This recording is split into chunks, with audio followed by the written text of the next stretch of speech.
It is finally Milky Way season again, and I've been really itching at the seams to get out and go do some astro landscapes this year.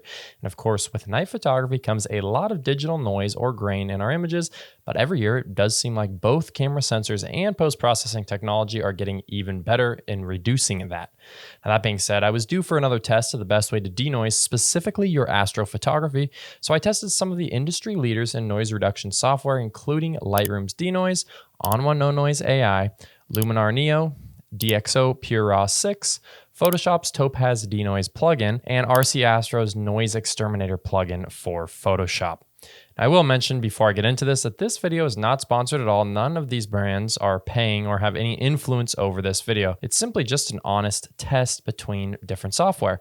However, I do have affiliate links to a few of the products below that I might mention. So if you do choose to pick up a product, please use my link, which is going to earn me just a few dollars and it won't cost you anything. Now, first, I want to talk about stacking your images. Most photographers that aren't shooting on a tracker are familiar with the idea of stacking to reduce noise in a program that's called StarryLandscapeStacker for Mac or Sequator for PC.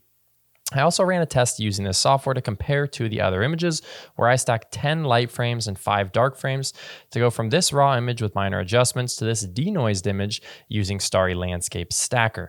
Now, while this is a great way to reduce noise from the start of an edit, it's somewhat limiting since your export file is going to be a TIFF from StarryLandscapeStacker, and many of these other denoisers that we're going to test today are raw denoisers, so they cannot denoise these TIFF files. Now, also taking this many images takes minutes of exposures, while a single image is obviously much quicker, so you can make adjustments to your composition a lot faster. Now, should you still stack your images? My photo shown here is shot with the Sony a7R IV, which is one of the best cameras on the market for night photography.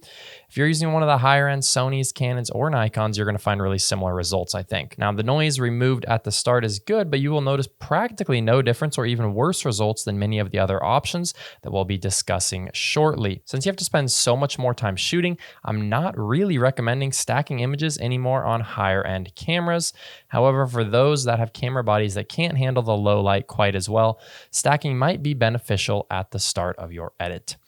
Let's jump in and talk about some of the software that we mentioned earlier. So I've tested all the software with numerous images, and I will be showing you some of those comparison results, as well as talking about how some of the software works to help inform you of your purchase decision if you're going to be buying something. Now, first off, let's discuss Lightroom's Denoise, since many of the people watching this video are probably Lightroom users. While Lightroom Denoise works well for daytime shots, it really underperforms at night, often producing streaks of light in the sky that really look like fireflies. This is really a huge deal breaker for nighttime images, so I wouldn't recommend using Lightroom's Denoise unless you use it very lightly. At this point in time, Lightroom Denoise is actually lacking some of the fine tuning that's available in some of the other denoise on the markets, so again, wouldn't really recommend it. Next software that I tried was ON1 NoNoise. Of all the options here, this software performed near the bottom in almost every image that I tested.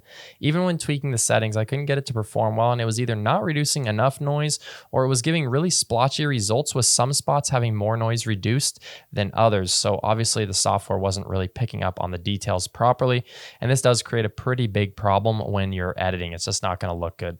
All things considered, I didn't really find this to be a good choice for anyone in astrophotography, so we're not going to spend too much time talking about it. However, the next two software that I tested offered very similarly competitive results, and that was Luminar Neo and DxO PureRAW 6. Honestly, I was really surprised with how well Luminar Neo worked compared to the last time that I tried the software for astrophotography specifically. However, the slight edge would go to DxO PureRAW 6 because there are many more ways to fine-tune the denoise. Plus, you actually have this cool lens sharpness box, which allows you to sharpen the stars, and no other software really had a great way of doing this.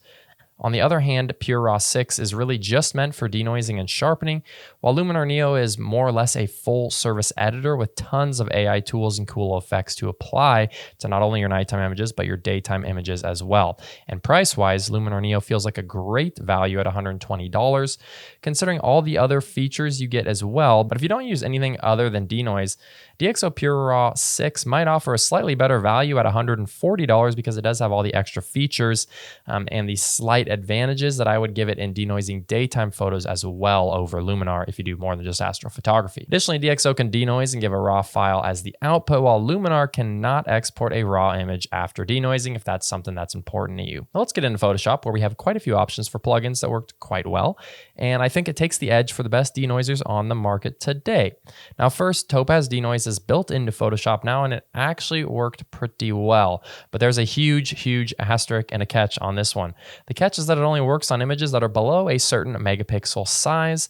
I tried downsizing my images multiple times and it wasn't working until I reached 5,000 pixels on the long edge, which is just about half of the normal image size. After using the plugin though, it actually worked much better than I thought, but unfortunately you have no additional capabilities to make adjustments on the denoise, so basically you get what you get and you don't throw a fit. For those with smaller sensors, this might be a good option that's worth trying, but for me, it's not really worth cutting the resolution in half just to use the plugin. Maybe in the future they'll expand this so that it works on all megapixel size images. Truly, I don't know why it only works on those lower resolution images. Makes no sense to me. Now let's talk about RCAstro's NoiseXTerminator, which is something that I haven't tested before until this video, and I did find it to be the best of all the options by far. So this software works inside Photoshop as a plugin, but you don't actually really need to understand Photoshop to use this plugin. So don't worry if you're not normally a Photoshop user.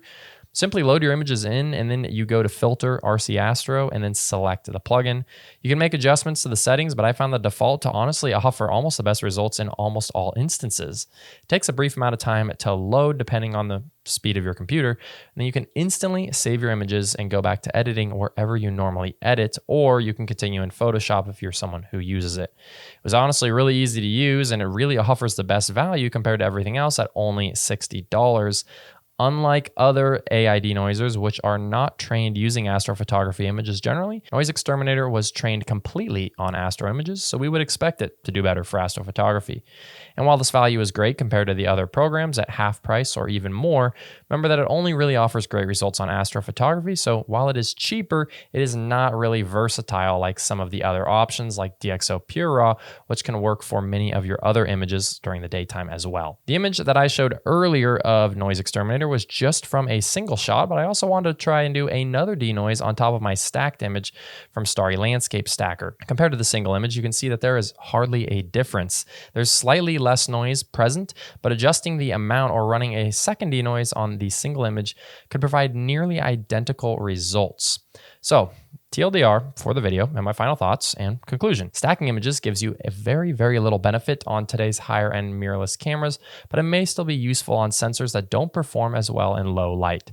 ON1 NoNoise is sadly still performing very poorly for astrophotography, while Luminar Neo and DxO PureRAW 6 are both good options if you want to utilize them for other uses as well, like daytime photography. But RCAstro's NoiseXTerminator is truly a class above when it comes to denoising astro images. I don't have an affiliate link for RCAstro, but I will put a link down below so you can pick it up if you'd like. I guess that's even more proof that this video is not sponsored. I hope that helps, and always remember that results can vary for different sensors and different sets of images, so I would always encourage you to do tests of your own, from your own images, from your own sensors. But if it was up to me, I think RCAstro is probably going to be the way to go for astrophotography for almost all users.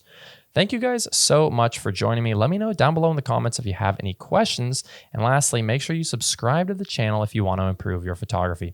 Thanks again for being here. My name is Austin Jackson, and we'll see you guys next time.